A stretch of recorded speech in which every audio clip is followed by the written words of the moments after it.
First is fear arousing appeal.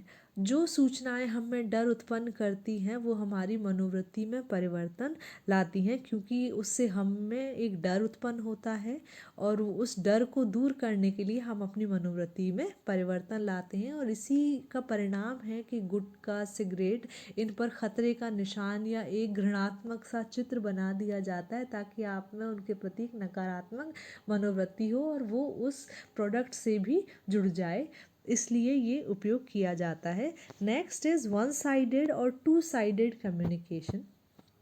जब केवल एक ही दिशा में सूचना उपलब्ध कराई जाती है कि किसी व्यक्ति के बारे में केवल पॉजिटिव इन्फॉर्मेशन ही दी जा रही है या किसी व्यक्ति के बारे में ओनली नेगेटिव इन्फॉर्मेशन ही दी जा रही है, तो इसे वन साइडेड सिचुएशन कहेंगे या वन साइडेड कम्युनिकेशन कहेंगे।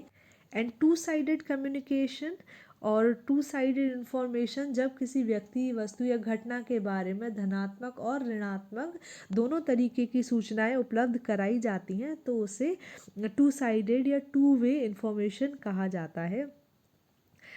दो तरफा सूचना द्वारा मनोवृत्ति में असंगत परिवर्तन यानी इनकॉन्ग्रुएंट परिवर्तन, जिसे विपरीत दिशा वाला परिवर्तन कहा जाता है, होता है। और वहीं दूसरी तरफ एक तरफा सूचना की परिस्थिति में संगत परिवर्तन होगा, यानी कि अगर मनोवृत्ति धनात्मक है तो और अधिक धनात्मक हो जाएगी, फेवरेबल है तो और अधिक फेवरेबल हो जाएगी, और अगर अनफेवरेबल है तो और अधिक अनफेवरेबल हो जाएगी। नेक्स्ट इज प्राइमेसी और रीसेंसी इफेक्ट। प्राइमेसी प्रारंभिक अवस्था में दी गई सूचना और रीसेंसी तत्काल परिस्थिति में दी गई सूचना। अगर मैं किसी व्यक्ति के बारे में 10 विशेषताएं बताती हूँ तो पहली जो शुरुआती जो विशेषताएं होंगी तीसरे चौथे नंबर तक की, वो प्राइमेसी इफेक्ट में जाएंगी, और लास्ट वाली जो सूचनाएं होंगी वो रीसेंसी इफेक्ट में जाएंगी कि तत्काल में अभी क्या सूचनाएं दी गई हैं। तो किसी व्यक्ति, वस्तु या घटना के बारे में पहले दी गई सूचनाएं उसी व्यक्ति या घटना के बारे में बाद में दी गई सूचनाओं की अपेक्षा मनोवृत्ति में जल्द परिवर्तन लाती हैं, क्योंकि वो सूचनाएं प्राइमेसी या प्रारंभिक जो सूचनाएं होती हैं वो मस्तिष्क में अपनी जगह बना लेती हैं, और एक बार जगह बनने के बाद उसमें और अधिक इन्फॉर्मेशन इंसान बाद वाली नहीं जोड़ता है। तो प्राइमेसी यानी पहली बार जो सूचनाएं दी जाती हैं वही मनोवृत्ति परिवर्तन का आधार बनती हैं। इसीलिए कहा जाता है first impression is the last impression. पहली बार आप किसी के सामने जिस स्वरूप में जाते हैं वो आपके बारे में मनोवृत्ति परिवर्तन के लिए एक आधार प्रदान करता है। तो उसी बात की पुष्टि यहाँ पर प्राइमेसी और रीसेंसी इफेक्ट में देखी गई है। नेक्स्ट इज चैनल और मीडियम ऑफ कम्युनिकेशन। मनोवृत्ति के लिए दी जाने वाली सूचनाओं का माध्यम भी एक महत्वपूर्ण कारक है कि किस माध्यम से सूचनाएं उपलब्ध कराई जा रही हैं, जैसे मास मीडिया और पर्सनल इन्फ्लुएंस। मास मीडिया के माध्यम होंगे रेडियो, टेलीविज़न, अखबार, जहाँ पर सामूहिक रूप से लोगों को सूचना उपलब्ध कराई जाती है। और पर्सनल इन्फ्लुएंस में व्यक्ति पर्सनली जाकर एक एक व्यक्ति को कोई ख़ास सूचना उपलब्ध कराता है। तो इन दोनों ही परिस्थितियों में पर्सनल इन्फ्लुएंस की परिस्थिति में मनोवृत्ति परिवर्तन ज़्यादा देखा गया है रादर देन मास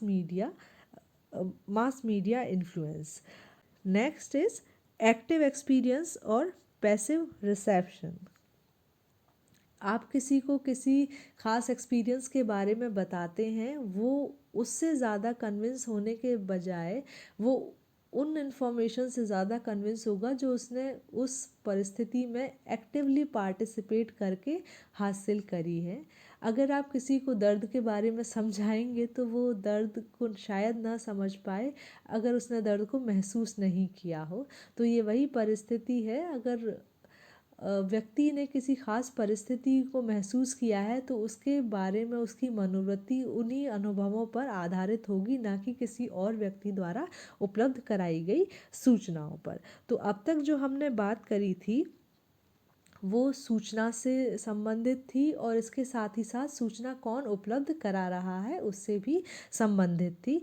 अब एक और जो फैक्टर आता है कम्युनिकेशन में वो है रिसीवर्स कैरेक्टरिस्टिक्स, जिसके लिए सूचना उपलब्ध कराई जा रही है या जो सूचना का ग्राही है उसकी क्या विशेषताएं हैं। ये बात भी उतनी ही इम्पॉर्टेंट है जितना कि कम्युनिकेशन का कंटेंट, मीडियम और कम्युनिकेशन कौन कर रहा है। तो यहाँ पर सामने वाले व्यक्ति जो रिसीवर है उसकी विशेषताएं क्या हैं, उसकी एज क्या है, उसका जेंडर क्या है, उसकी प्रायोरिटीज़ क्या हैं, उसकी क्या लर्निंग है, उसका क्या बैकग्राउंड है, उसका क्या कल्चर है, ये सारे फैक्टर्स मनोवृत्ति परिवर्तन में महत्वपूर्ण योगदान देते हैं। Next is enforced contact. बाधित संपर्क से तात्पर्य वैसे संपर्क से होता है जिसमें व्यक्तियों को कुछ खास व्यक्तियों के साथ ज़बरदस्ती या जिसे कह सकते हैं लाचारी में अंतरक्रिया करना पड़ता है, जिसके साथ वह अंतरक्रिया सचमुच में नहीं करना चाहते हैं। जैसे दो झगड़ा करने वाले बच्चों को हमेशा कोई एक साथ काम करने का मौका दे दिया जाए, तो जहाँ पर वो एक दूसरे के साथ काम नहीं करना चाहते लेकिन वो वहाँ पर उन्हें उनके साथ बाधित रूप से यानी मजबूरी में साथ रहकर काम करना पड़ेगा। तो ऐसी परिस्थिति में मनोवृत्ति परिवर्तन देखा जाता है। ये एक खास फैक्टर इसलिए हो जाता है क्योंकि बाधित संपर्क की वजह से व्यक्ति उस दूसरे व्यक्ति के साथ ज़्यादा वक्त बिताता है, उसके बारे में ज़्यादा सूचनाएं अर्जित करता है और हो सकता है जो पिछली उसकी मनोवृत्ति थी वो काफ़ी सतही सूचनाओं पर आधारित हो और ज़्यादा सूचनाएं अर्जित करने पर उसको सामने वाले व्यक्ति के बारे में ज़्यादा अधिक जानकारी हो और उससे उसकी मनोवृत्ति के लिए मनोवृत्ति परिवर्तन के लिए कोई खास आधार या कोई खास सूचना उपलब्ध हो जाती है। तो ऐसी परिस्थिति में एनफोर्स्ड कॉन्टैक्ट जो होता है एक महत्वपूर्ण योगदान देता है। अगला फैक्टर है required role playing. Role playing से तात्पर्य है किसी खास रोल को प्ले करना या किसी खास किरदार को निभाना। कभी कभी ऐसा होता है कि किसी व्यक्ति को कुछ ऐसी क्रियाएं या व्यवहार लोगों के सामने करना होता है जिसे वह करना नहीं चाहता है। तो ऐसी क्रियाएं करना क्योंकि उसकी निजी मनोवृत्ति के विपरीत होती हैं। तो ऐसा पाया गया है कि इस तरीके की भूमिका करते करते व्यक्ति को निजी मनोवृत्ति में परिवर्तन हो जाता है और निजी मनोवृत्ति में परिवर्तन होकर किए गए व्यवहार के अनुकूल हो जाती है, अर्थात एक आम मनोवृत्ति के समान हो जाती है। यहाँ पर रोल प्लेइंग कोई खास किरदार निभाने से संबंधित है। जैसे अगर कोई कंपनी का मैनेजर है और उसकी मनोवृत्ति सेल्समैन के खिलाफ बड़ी ही ख़राब है कि ये काम नहीं करते या किसी भी ख़ास तरीके की मनोवृत्ति है उसकी, तो अगर उसे सेल्समैन का काम दिया जाए और उससे कहा जाए कि आपको कुछ ऐसा सेल्समैन के तरीके से ही आपको व्यवहार करना है, तो उसे पता होगा कि ऐसी परिस्थिति में लोग ऐसा क्यों करते हैं, किस वजह से करते हैं। तो इससे उसको बहुत ज़्यादा इन्फॉर्मेशन उस सिचुएशन के बारे में मिलेगी। तो इस तरीके की जो टैक्टिक्स हैं वो यूज़ की जाती हैं मनोवृत्ति परिवर्तन लाने के लिए। नेक्स्ट है पर्सनैलिटी चेंज टेक्निक्स। मनोवृत्ति का एक बहुत बड़ा आधार व्यक्ति का व्यक्तित्व भी है कि वो किस तरीके का व्यक्ति है और उसी के आधार पर वह कई बार अपनी मनोवृत्ति का विकास करता है। तो जब व्यक्तित्व के कुछ पक्षों में परिवर्तन किया जाएगा तो संभावना इस बात की होगी कि मनोवृत्ति में भी परिवर्तन होगा। ऐसा देखा भी गया है कि प्ले थेरेपी के माध्यम से व्यक्तित्व के किसी खास पक्ष में परिवर्तन किया गया हो और इससे लोगों के व्यक्तित्व में परिवर्तन आया हो। Next is cultural factors. संस्कृति के मूल्यों, मानदंडों आदि में परिवर्तन होने से व्यक्ति में पहले से चली आ रही मनोवृत्ति परिवर्तित होकर नए सांस्कृतिक मूल्यों और मानदंडों के अनुसार विकसित हो जाती है। जो चीज़ें संस्कृति भी ग्रो कर रही है, जैसे हम छोटे कभी बच्चे हुआ करते थे और आज ग्रेजुएशन कर रहे हैं, तो उसी तरीके से संस्कृति भी ग्रो कर रही है। वो जिस तरीके की रूढ़ियों में पहले हुआ करती थी आज वो नहीं है और हो सकता है आज जिन परिस्थितियों में अगले 20 या 25 सालों बाद वो वैसी परिस्थिति नहीं रहेगी। तो जब संस्कृति में परिवर्तन हो रहा है तो लोगों का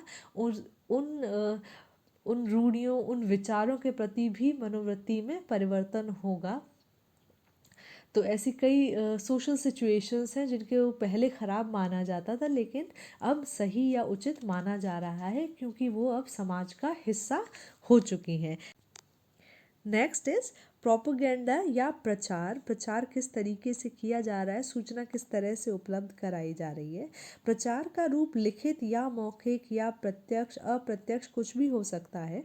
मनोवृत्ति परिवर्तन में लिखित प्रचार की अपेक्षा मौखिक प्रचार और अप्रत्यक्ष की अपेक्षा प्रत्यक्ष प्रचार अधिक प्रभावकारी सिद्ध होता हुआ देखा गया है। यदि लोग प्रचारक को विश्वासी और निर्भर योग्य मानते हैं, डिपेंडेबल मानते हैं, तो उनके द्वारा दी गई सूचनाओं को काफ़ी विश्वसनीय मानेंगे और इससे मनोवृत्ति परिवर्तन भी होगा। ये सभी आपको मनोवृत्ति परिवर्तन के जो फैक्टर्स हैं, जो वेरिएबल्स हैं, आपको पॉलिटिकल बिहेवियर में ज़्यादा आपको देखने को मिल सकते हैं। तो इस तरीके से हम ये समझ पाए हैं कि ये सारे जो फैक्टर्स हैं ये मनोवृत्ति परिवर्तन पर अपना बहुत बड़ा प्रभाव डालते हैं। Thanks for watching. Happy studies.